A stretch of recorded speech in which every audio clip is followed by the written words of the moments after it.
Morning বন্ধুরা, আমি চলে এলাম আরামবাগে। দেখো আরামবাগ স্টেশনে এখন যাচ্ছি আমি কলকাতা এক্সপো বাজার। বন্ধুরা আমি কলকাতা বেরিয়েছি, আর কলকাতা মানেই বুঝতে পারছো যে অনেকটা লং জার্নি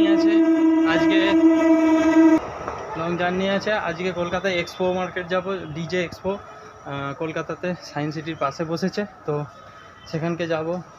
আর ওখানে কি প্রোডাক্ট নতুন লঞ্চ করেছে সেটাও দেখব, কারণ Q1 স্পিকার, দাসকা Q1, সুইটন, অ্যাঙ্কার, বিভিন্ন কোম্পানি, আরও নামি দামি কোম্পানি আছে। বেঙ্গল ক্যাবিনেট এসেছে, আরও নিত্য নতুন কোম্পানি এসেছে, সেইগুলোকেও দেখব।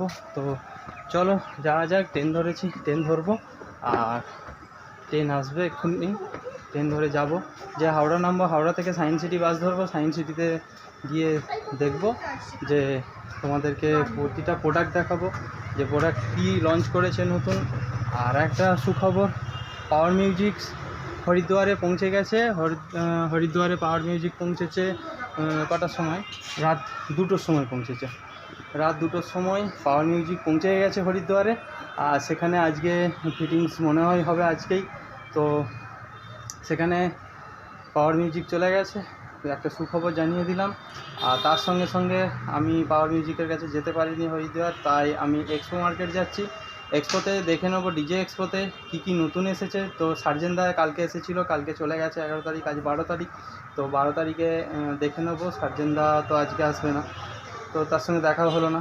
তো চলো দেখা যাক নতুন কী এসেছে, কোন সেটআপের মালিকরা এক্সপো মার্কেটে এসেছে, তাদের সঙ্গে যদি দেখা হয় অবশ্যই আমি ভিডিওর মাধ্যমে তোমাদেরকে তুলে ধরবো।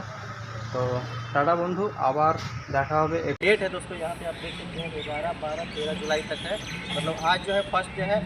तो यहाँ पे आप देख सकते हैं दोस्तों, बैनर वगैरह जो है लगा हुआ है Bharat pro sound light expo का। यहाँ से जो है इस गेट से अंदर आने के बाद आपको यहाँ पे रजिस्ट्रेशन जो है करवाना होगा। हमने जो है रजिस्ट्रेशन करवा लिया है। अगर आप आते हैं तो यहाँ पे रजिस्ट्रेशन करा के ही अंदर आपको जाने दिया जाएगा।